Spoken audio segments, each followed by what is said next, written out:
Joaquín Orellana es uno de los músicos y compositores más prolíficos de Guatemala, reconocido mundialmente por sus obras experimentales y sobre todo por la invención y creación de sus útiles sonoros.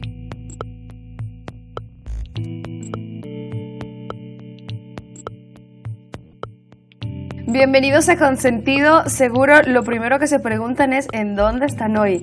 Estamos de verdad súper agradecidos y yo me siento contentísima de estar grabando Consentido hoy dentro del estudio de Joaquín Orellana, que es nuestro invitado.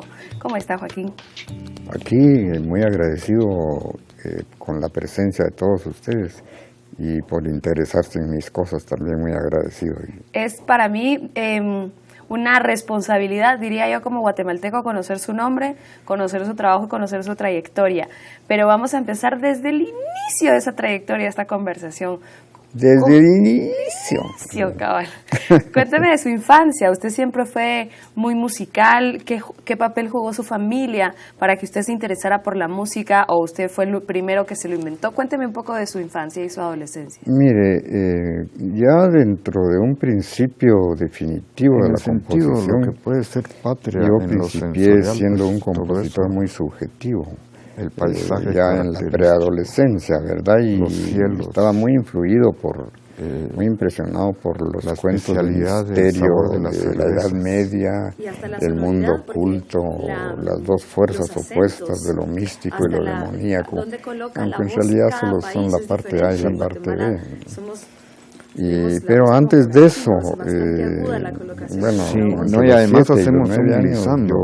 Por ejemplo, yo tenía la una vez que regresé, estaba tamborileando con los dedos en una mesa, de Europa, o con los pies en el suelo, en fin, el avioncito ya era algo obsesivo. Entonces, pero estaba el ritmo parado y las ya alturas. había unos pasajeros. Entonces, había un grupo, pregunta, les digo esto, porque hablar, a mí, y allá no se movió esta carajada. Ya estoy en Guatemala. En eso uno de ellos se levantó un deseo de liberarme de ya vas a ir a pedir guaro allí vos. De expulsarlo. Sí. ¿Ya vas a ir a pedir guaro ahí vos? Cuando era chiquito le decía, porque es lo hemos visto un montón de veces, que está el niño con el pisito así, o llevando el ritmo, o matando la mesa y todo el mundo le dice, cállese. Entonces todo eso se percibe como claro, lo que pasa es que era muy reiterativo, etcétera. Entonces, pues las personas yo creo que es muy diversa, tal vez me queda corto la reiteración, ¿verdad? Porque ahora, los tres por ejemplo, que viene al caso en Ramas de Marina Imaginaria, fue un problema que hay hasta la historia, ¿verdad?, de alguien que en pleno destierro, le puse tú, desde el giro automático de un y a otro colía, porque ya le comenzaban a salir las plumas de la cola. Entonces, como dijo alguien, era cosa de que se siente la tristeza del sobrenombre, de haber abandonado y haber tú y percibir del verbo decir mayor agudeza. Entonces había di lo que de nombre y di de la forma de decir, y tú de pronombre y tú del nombre, porque el pato se llamaba tú, y luego colía y decía colía tú, entonces tú di colía tú di. Entonces la música era muy sencilla, tú di colía tú di, eso era. Yo me acuerdo de lejos y mi mamá me lo recordó muy bien más tarde.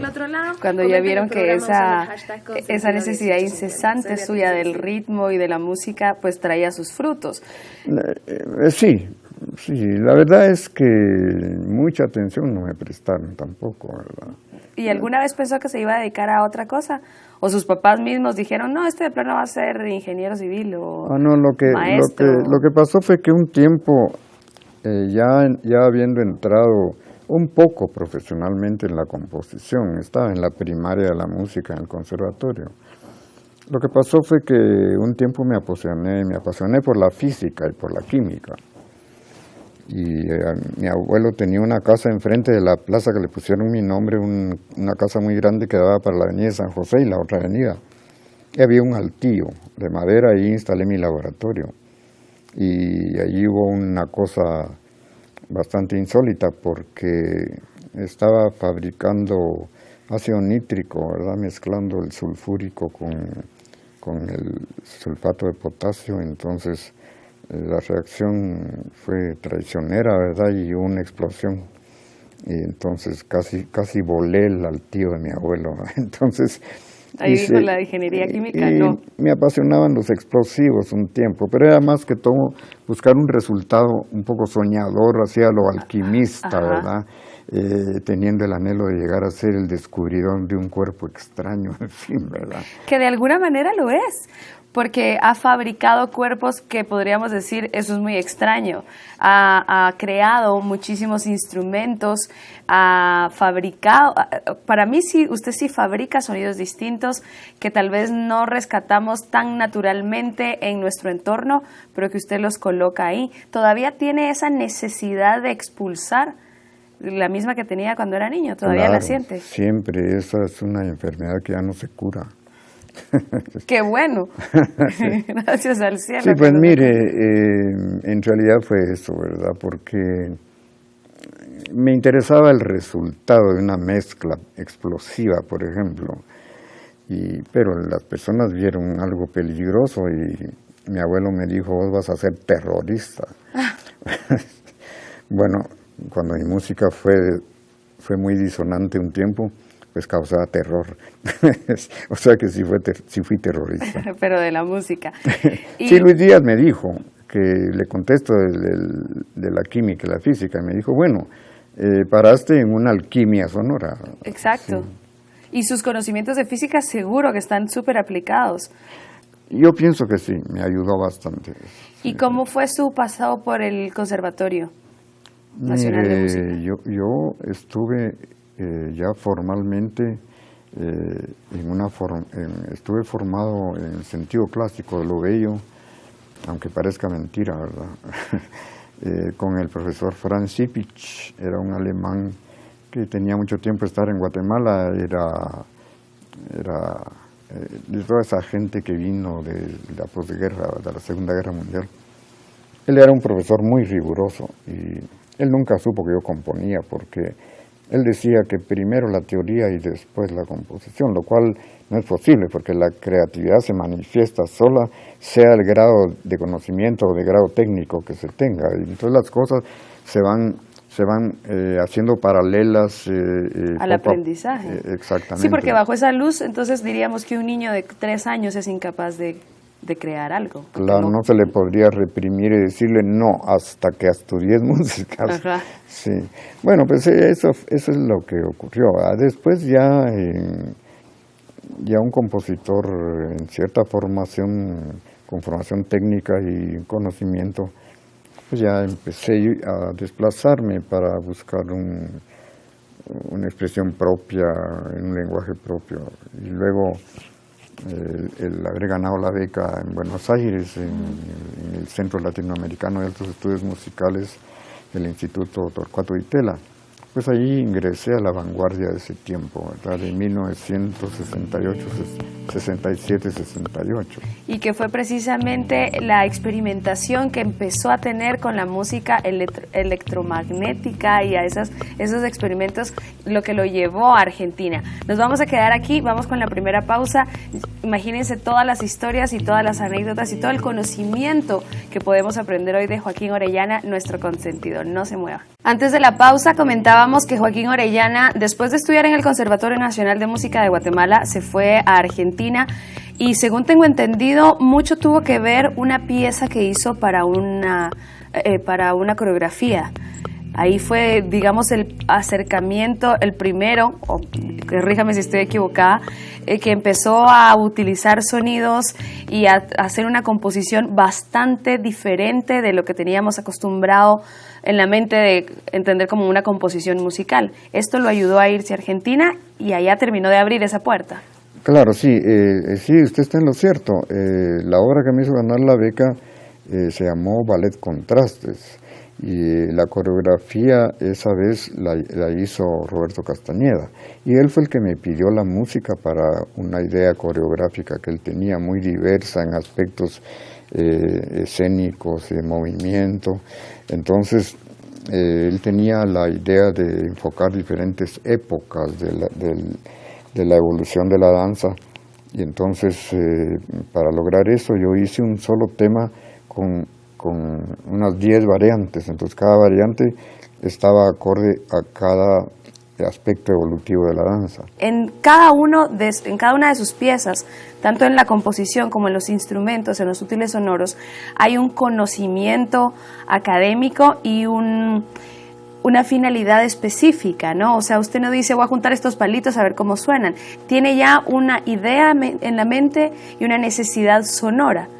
Claro, porque fíjese que el primer útil sonoro, que fue la sonarimba, la sonarimba fue hecha a partir de que en la obra electroacústica Humanofonía de 1971, como todo guatemalteco, me di cuenta que la marimba era una constante dentro de nuestro paisaje sonoro, el paisaje sonoro urbano y más que todo del interior de la República. De allí partió la idea de realizar una idealización de la marimba. Entonces la sonarimba permite dispersar todo el aspecto de la tablilla percutida de la marimba, dispersarla en el espacio. Luego otros útiles derivados también de la marimba llegaban a trasladar o a desplazar el sonido hacia otras dimensiones sonoras por otras formas de articulación del sonido, que al mismo tiempo, teniendo siempre como base el sonido de la marimba, la trasladaban a otra dimensión sonora.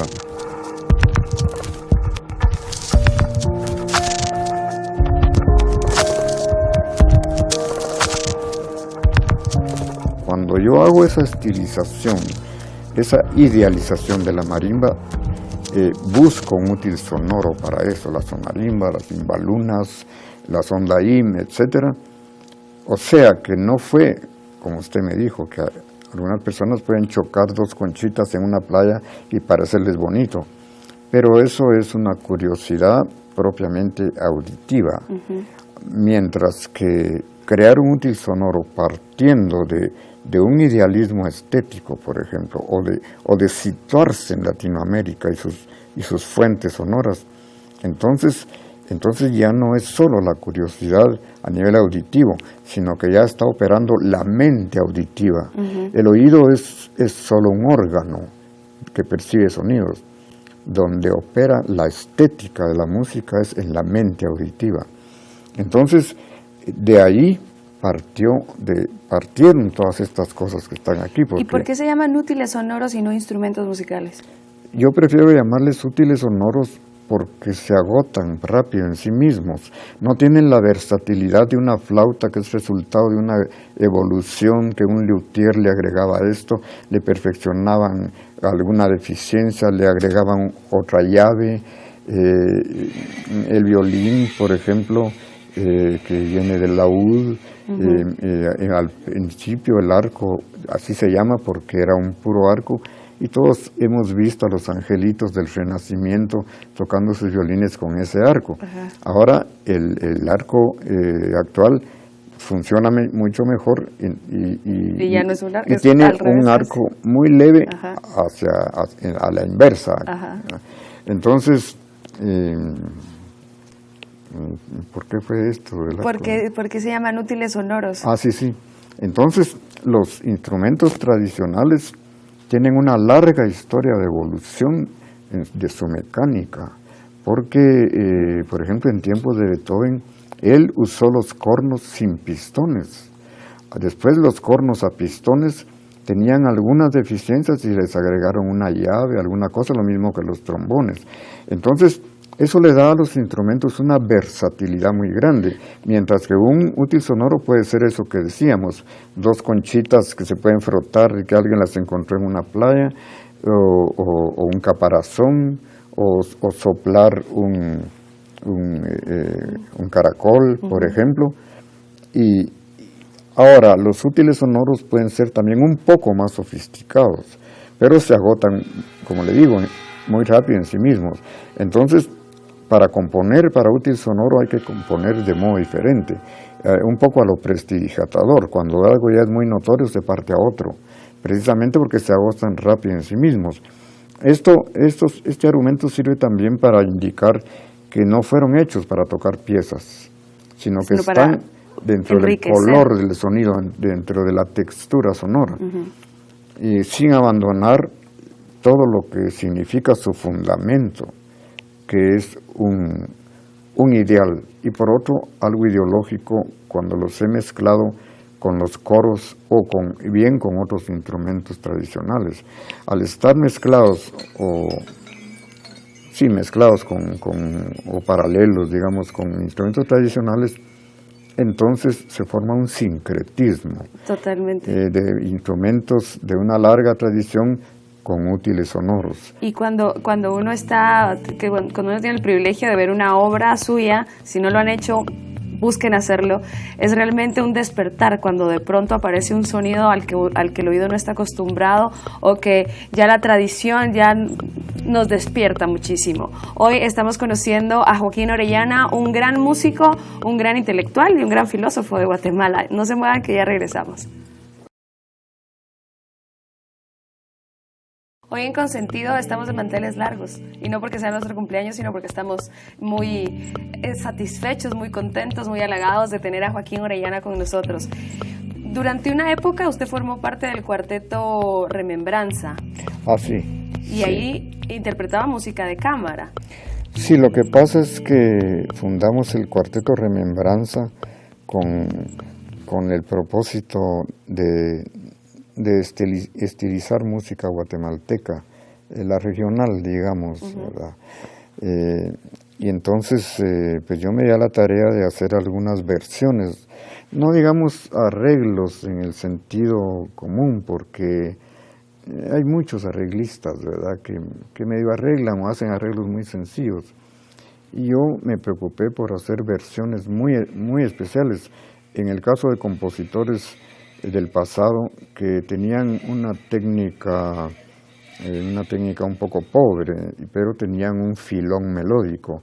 Entonces yo me dediqué a magnificar ese filón melódico, a darle una vida por ahí un poco académica también.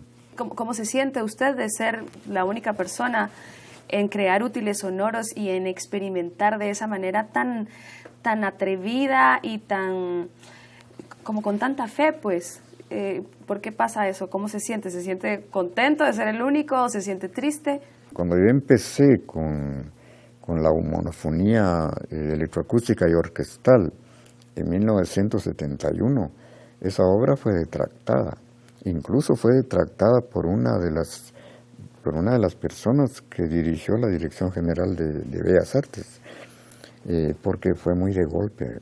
Y lo que pasa es que cuando una obra emite códigos nuevos o códigos diferentes, en el campo de la percepción todavía no hay una respuesta a esos códigos. No se sabe ni qué pensar, sí, ni qué sentir.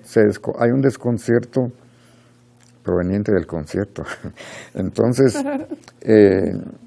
eso es lo que ocurre. Hay un choque entre los nuevos códigos y los códigos impresos tradicionalmente en el campo de la percepción. Yo una vez dije, así un poco buscando una forma didáctica, les dije, cuando alguien no comprendía una determinada música a nivel contemporáneo, una obra revolucionaria, que cuando el gusto se ha estado muy acostumbrado con los helados de crema, pues no se le encuentra sentido de pronto a un vaso de cerveza. Pero al irla probando y probando se le va encontrando el gusto. Claro. Y ya hasta dirán, esos helados de crema, yo estaba equivocado. Eso, bueno, yo puse un ejemplo así medio humorístico. Pues yo realmente quisiera, y me voy a despedir el programa, pero me voy a quedar aquí platicando con Quincho, confianzuda, con Joaquín Orellana, nuestro consentido de hoy. Realmente es una persona que, como decía al principio del programa, todos los guatemaltecos tenemos obligación de conocer. Tiene una cantidad de obras increíbles que ya, como nos estaba contando, han sido interpretadas y siguen siendo interpretadas en Guatemala, sí, pero en muchos países en el mundo. Tiene una calidad impresionante su música, y a mí lo que me deja cuando escucho muchas de sus piezas es una sonrisa. Es como, qué bonito abrir la mente y quitarme esos cajones mentales de que así tienen que esos clichés sonoros. Vamos a a pedirle por favor que nos enseñe un poquito también cómo funcionan algunos de estos útiles sonoros. Y pues muchas gracias por su tiempo, Joaquín. Nosotros siempre terminamos el programa con una lista de palabras. Yo le voy a decir una palabra y de una manera rápida usted me dice qué significa. Me puede contestar con una Como frase. la libre asociación de los psicólogos. Algo así, pero en esta siempre estamos Entonces correctos. hace falta el diván. Sí, ahí lo traíamos, pero... Imaginación. ¿Qué significa imaginación para usted?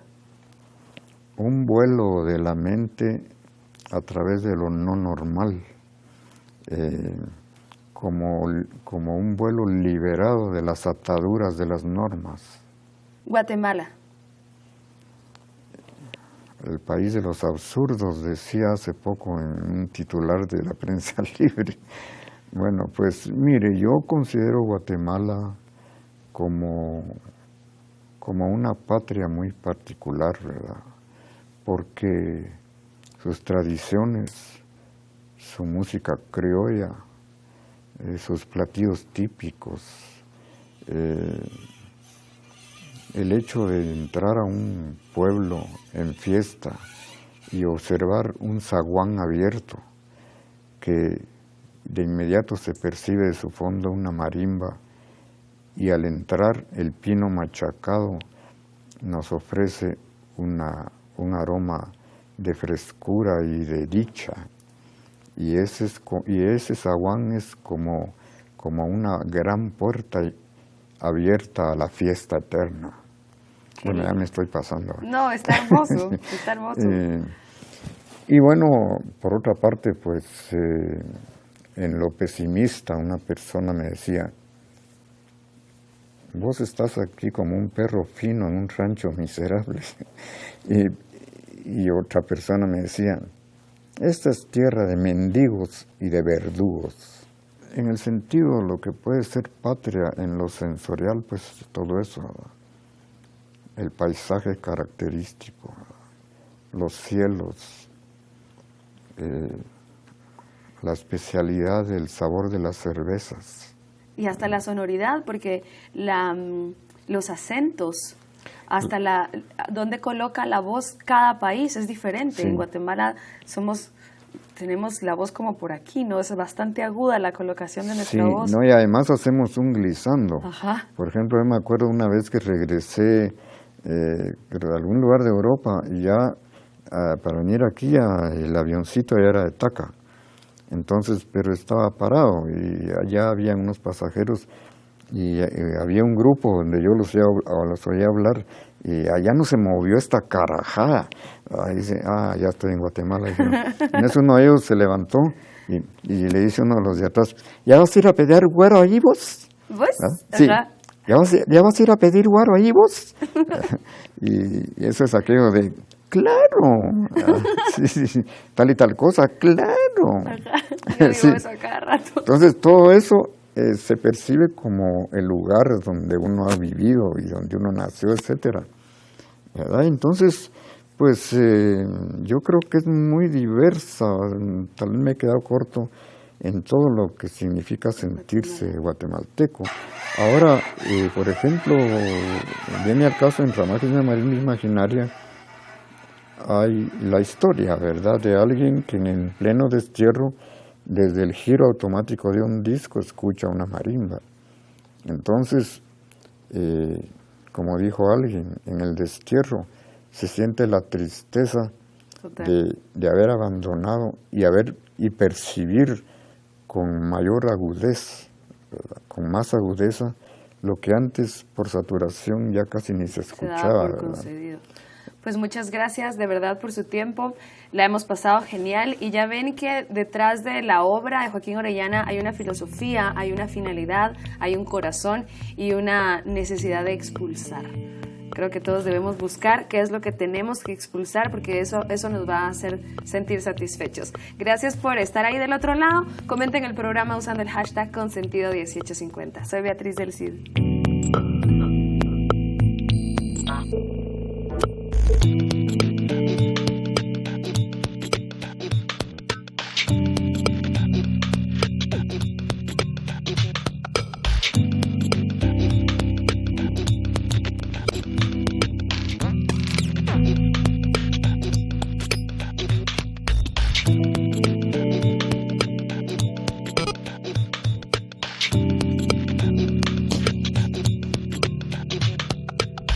Bye.